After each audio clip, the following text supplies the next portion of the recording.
And Scripture says whoever hates his brother is a murderer. Kind of heavy.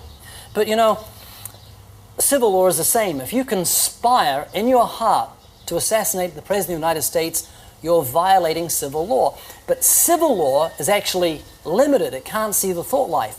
But God's law can.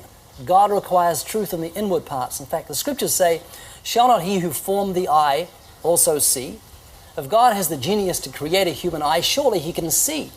And the Scriptures say God created man's mind. He created the brain, and obviously God can see the thought life, he can see the motive, and he considers hatred to be the same as murder. And if you think of it like this, some people would like to kill someone. They say, I hate that guy, I could kill him. But they don't refrain from murder just because of the goodness of their heart. They refrain because of a fear of getting caught. And God considers that hatred to be murder. Yeah, pretty sure you've heard of and observed the commandment that says you shall not murder.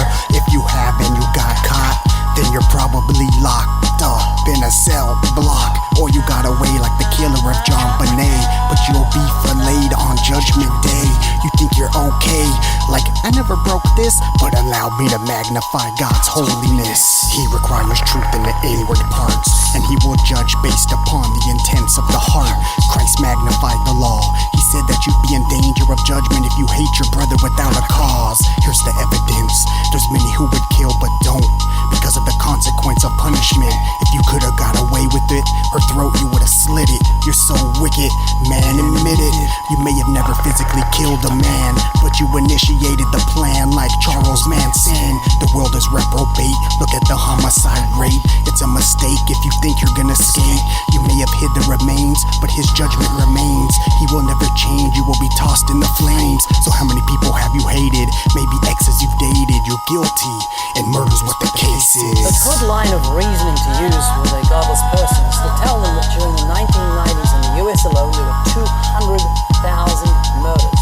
That is, in one 10-year period from 1990 to the year 2000, 200,000 people in the US were strangled, shot, or stabbed, or murdered in some way.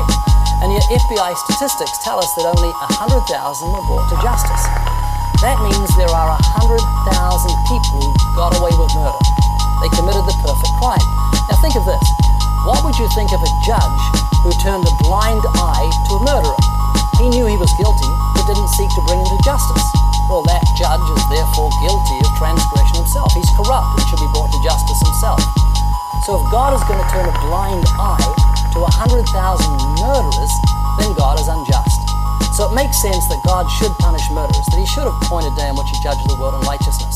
And murderers will be brought before God in judgment. But the Scriptures warn God will judge right down to the intents of men's hearts, right down to that hatred, that murder that dwells within the human heart.